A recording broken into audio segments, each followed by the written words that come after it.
So in segment two, we're going to talk about more specifically about these resources and get into the particulars of the resource-based view of the firm. And so we have to talk about what constitutes resources and tangible and intangibles. And a good rule of thumb for the tangibles is if you can put it on a balance sheet, it's probably tangible. If you can physically touch it, it's probably tangible. And during the manufacturing era, this was seen as the thing. It was about your tangible resources. And now the debate has, or not the debate, the dialogue has shifted to where it's commonly seen that the intangibles are where the action is. One of the unfortunate things I think about this textbook is they really try to define three types of resources: tangible, intangible, and organizational capabilities. I think that's a bad way to look at it, because to me, the organizational capabilities are basically intangible. Now, some people will argue to the extent that you can codify the procedures in a book and have policies, that those are now tangible and exportable, and I'm not going to disagree with that. But there's a lot of capability that you can't put into a policy book, you can't write into a checklist. And I think those are the intangibles. And so the humans, the reputation, your ability to innovate, those things are the intangibles. It says clearly in the textbook that intangibles are now widely seen as the source of competitive advantage. Well, why is that? And that's where we get into the specifics of the resource-based view. The resource-based view says that a resource has to have four elements to lead to a competitive advantage. It has to be valuable, it has to be rare, it has to be inimitable, which is a funny way of saying hard to imitate, and it has to be non-substitutable. Okay, great. Let's think about those. Valuable. Obviously, if a firm possesses a resource that really isn't central to whatever it is it's trying to do, then it doesn't matter. Kodak may have some beautiful real estate up in Rochester, New York, but that real estate is not central to its ability to compete in the digital era. And so it doesn't matter. So only the resources that can contribute to a competitive advantage matter. And then that resource has to be rare. If everybody has it, then you're just keeping up with the Joneses, so to speak. So it has to be rare. Then it has to be hard to imitate. Why? If it's not hard to imitate, then it quickly is no longer rare, because somebody will copy it and they will have what you have, and now we're back to competitive parity. So what is it about resources that make them hard to imitate? This is where you get into the criteria that are on the slide. Physical uniqueness. Is it something that there's only so much of this, and once you control it, you've got it? So there's only so much white sandy beach on Waikiki Beach. And once you're a hotel that's got a piece of that, well, that can be a part of your competitive advantage. And indeed, in the physical world, location still does matter. For example, Starbucks, when it was growing so quickly, it was really, really good at knowing or being able to figure out which piece of real estate was likely to be good for a coffee shop. And once it had it, and it made it hard for other coffee shops to compete. But the sense is that it's hard to find a lot of things that are physically unique anymore. And that's why tangible resources aren't as valuable, because it's easy to copy things. So then you get into the idea of path dependency, which is to say that history matters, that this resource is not one that a firm can snap its fingers and can recreate. And some of this has to do with just processes that take time, or it has to do with the unique conditions at founding. So if I go back to a lot of the airlines, the big airlines that exist today, if I go back to United, Delta, American, the long-term airlines. Those airlines were formed in the 20s and the 30s and maybe as late as the 40s, when unions were very powerful, and specifically unions like the Machinist Union, and there was an airline pilot union called the Airline Pilot Association that were created. And these unions are very powerful. Now let's fast forward to some airlines that have been created more recently. Southwest in the early 1970s, JetBlue around 2000. Very different relationship with their unions. Most people don't realize it, but most of Southwest workers are in fact unionized, but they're not a member of those big national unions, the ones that pretty much have a reputation for dealing very antagonistically with company management. Southwest pilots, for example, are in their own union. Incidentally, that's true of American Airlines too, but most of the other airline pilots are all a member of the Airline Pilots Association. So Southwest and JetBlue and other new airlines have a completely different relationship with their employees than do most of the other airlines, which is to a certain extent a function of the era that they were founded. So you're not going to recreate those. United, American are not going to have the relationship with their employees that Southwest does. Just not going to happen because there's too much history there. It's not to say that, well, American needs to treat its employees just like Southwest. It sounds good. There's just a lot of history there. It's going to take decades, really, for American to ever achieve that. Causal ambiguity. This is one that says people look at a firm and they don't really know why it's successful. Obviously, a firm wants to keep its secrets, if you will, internal. And there may be some internal policies or practices that really do make it special. Here's two things about causal ambiguity. One is, if a firm doesn't really know why it's good, then it can't double down on it, so to speak. And two, when a firm does know why it's good, and this is really true more of the bigger firms, you can have probably some small firms where this wouldn't be the case. But if you have a bigger firm where the senior leadership team really does know its secret sauce, so to speak, you can be sure that a competitor is going to wave a lot of money in front of some executives in that firm, and eventually they're going to lure one away, and they're going to say, well, this is why it works together. Although, I'm going to tell you that this causal ambiguity fits in a lot with that black box I said of how do we really figure out why firms are better at combining resources than others. It's kind of in a black box. And it's a situation where sometimes it really isn't clear why they are. And so firms will hire away superstars from other firms, and it doesn't work out very well. They don't get the magic, so to speak. And it's perhaps because that executive wasn't really clear on why they were successful in the past firm or what it was about that firm that was successful. So that gets tricky. And that leads nicely into the last bullet, which is socially complex. And that's a funny word for saying human beings are involved, because anytime a firm is highly dependent on what its human beings are doing, things are going to be socially complex. So this is something that you can look for. The last point, the N, is the without substitutes, which is to say whatever this resource is, you can't do without it.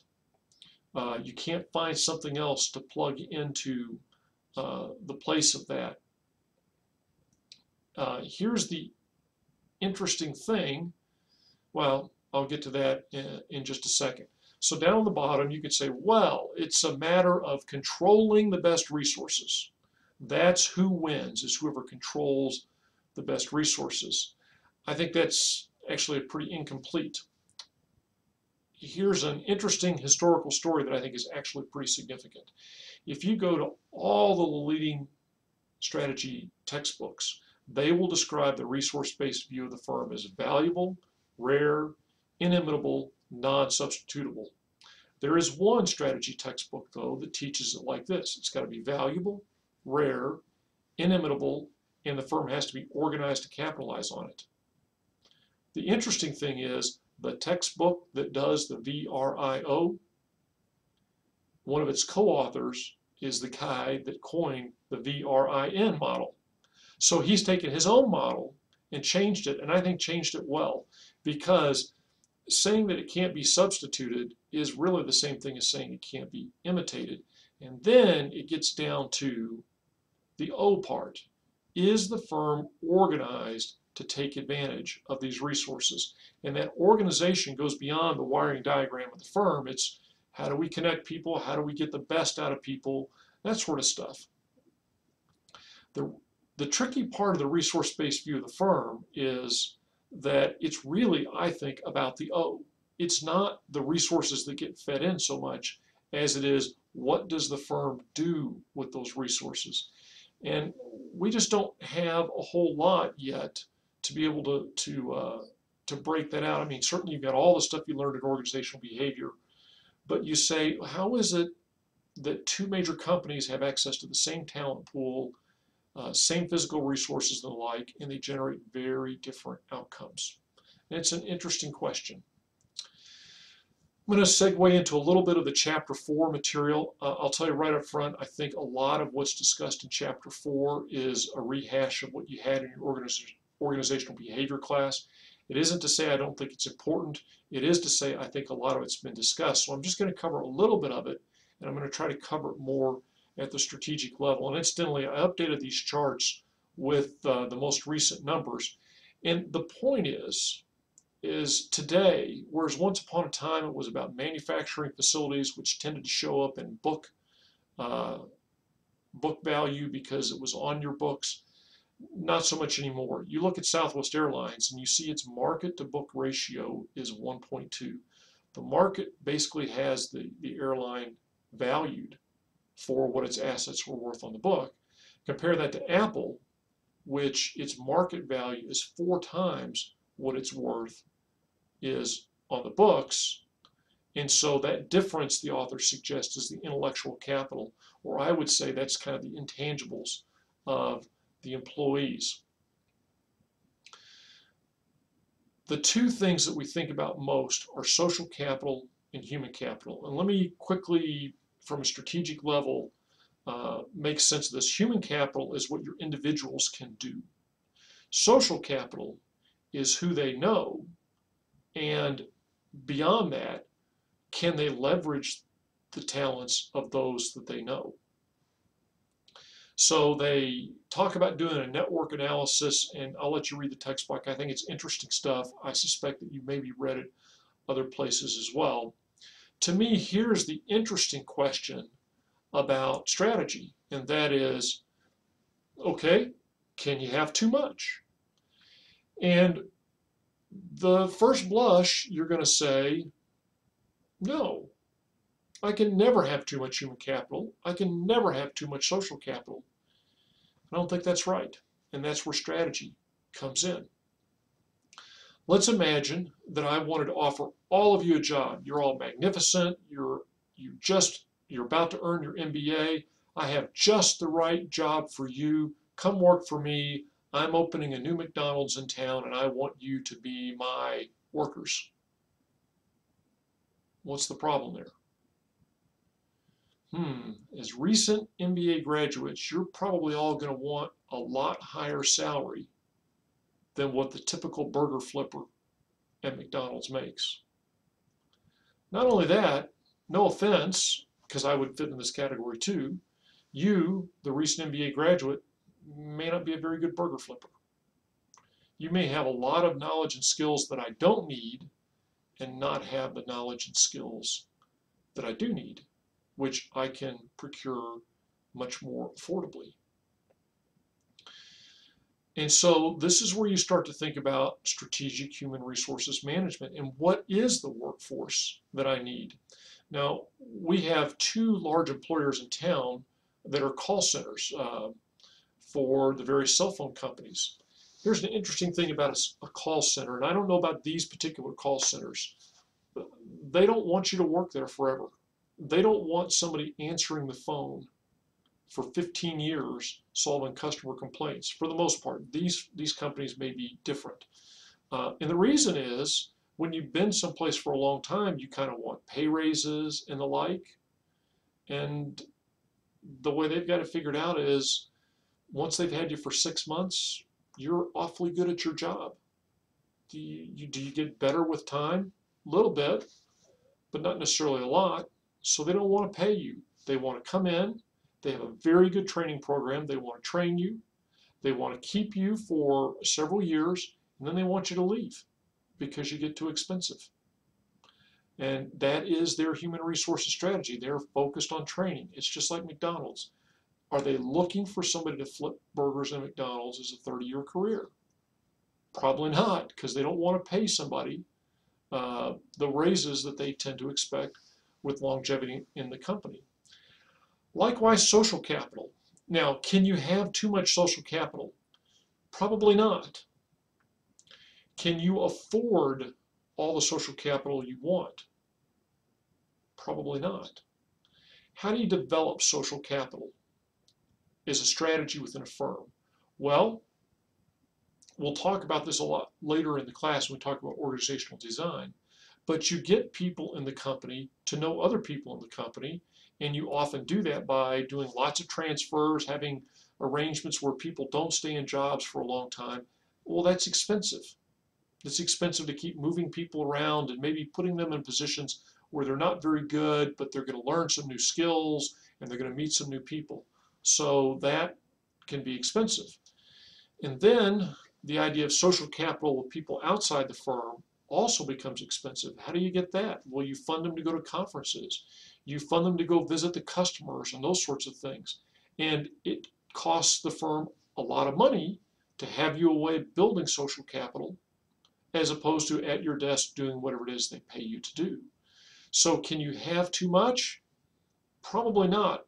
But the problem is it's expensive to develop it. So I guess it's similar. Can you have too much human capital? You'd like it, but it may not be that important to the person's job success, and you may not be able to afford it. But once you have it, you have to try to hang on to it. And I'll give you an example of this. I've studied banks and their competitive behavior as a part of my research. One of the things a bank likes to do is hire away other banks' lending officers. Why lending officers? Because banks make money by lending money to clients, particularly commercial clients. And what they find is clients tend to stick with their lending officers. They don't care what, the relationship is with the lending officer, not so much with the bank. And so when the lending officer moves from one bank to another, they tend to bring most of their loan portfolio with them. So that's one of the things about social capital. I promised you that I wanted to make this personal. So let me close the video with this. First, we're going to talk about the end of the Devil Wears Prada and what we observed at the end of it. So I'm going to ask you some questions about that. So think about that last little segment where Andy went for a job interview and then ran into Miranda Priestley as she was getting into her car on the street in that interchange. Second thing is I compliment you because you are taking the time, earning your MBA, to increase your personal resource base. You are adding capability to yourself through this process. Let me encourage you to make that a lifelong process. And part of the way you do that is you get with the right companies. Now, what you see on the slide is from Fortune Magazine's, I think it's the most current list is a 2011 list of who are the best developers of leaders. So you see IBM. There are a couple of surprises. General Mills, hadn't thought about them. You see 3 Indian companies on the list. I don't know if that's an artifact of the database, but they're there. Then you see some companies that you're pretty familiar with. P&G, Colgate-Palmolive, McDonald's, Whirlpool. Didn't really think about them as a leadership developer. GE for years was the leadership developer. In fact, if someone were to say to me, hey, I want to be more than just one of the pack.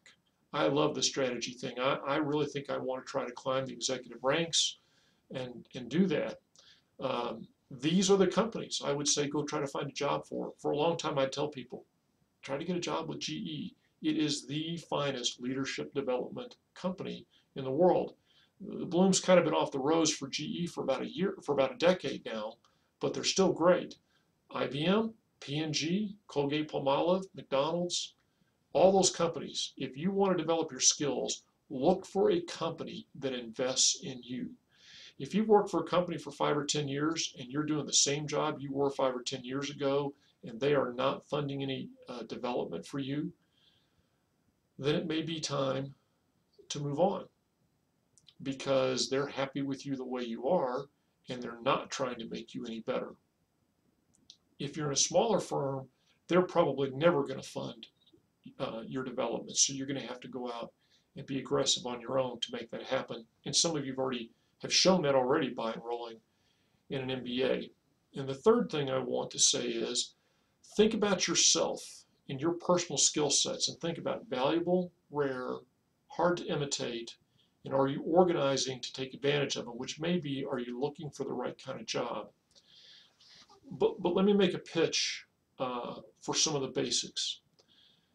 Having been through one career from started at the bottom and got pretty far up the food chain, let me assure you that some things that you would think are givens are not as given as you might think.